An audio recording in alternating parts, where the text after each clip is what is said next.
Ngiphinde nginamukela ngenza ukuthi kuyona ke iJeffrey Soul TV News. If you're new, please don't forget to subscribe to this channel and also like this video. So lana ke ngimthintela ke udouble thinta ke lapha yana ke udokotela ke uMboweni okukhale ke khona lapha ke even ngisho no President wezwe ke uRamaphosa ethi ke naye udidekile ngokushona ke kukaMboweni ke obekubukeka ke ewumqemane.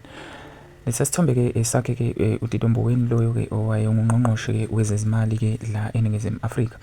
Namanje ke kuthiwa ke ithuse ke ngisho nomongameli wezwe ke uCyril Ramaphosa eyokushona ke kuka Idide Mboweni ke ngokukhulu ke ukuzuma ke loyo na ke wayengungqongqoshe ke wezezimali lapha ke udokotela uDide Mboweni okuthiwa ke ubekhombisa ke ukuba nje umqemane ke njengoba ke kade begcina ukubonana kulezi insuku noma ke emavikini adlule.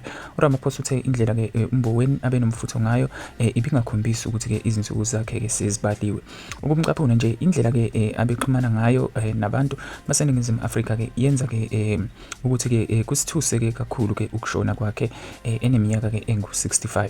Lamazwi ke ananele yiloyo ke owayeyimeya kamasipala waseGoli lapha ke udokotela Mpho Phalatse othe ke uMboweni ubekhombisa ke ukuba ke umqemane ngesikhathi ke benomhlangano lapha ke emasontweni amabili nje adlule.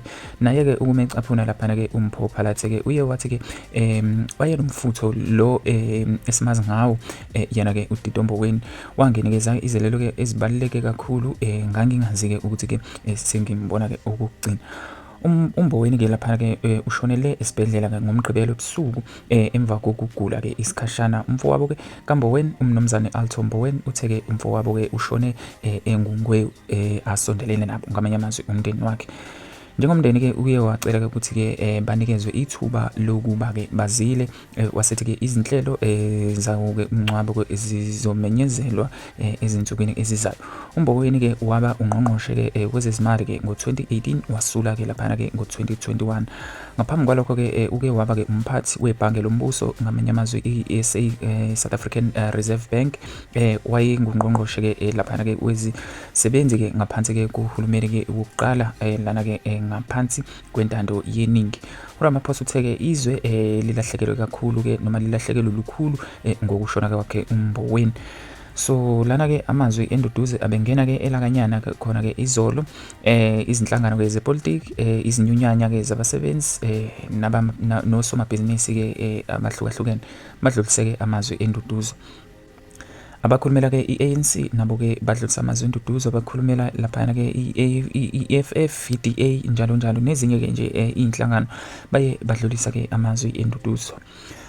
Uqhuba ke lolu daba ngenza ukuthi ngiyofisa nawe ukuthi ke la ucommente kwi-section ngezansi ukuthi ke wena ngabe ikuphi okukhumbulayo ngaye ke udokotela ke uDide Mboweni.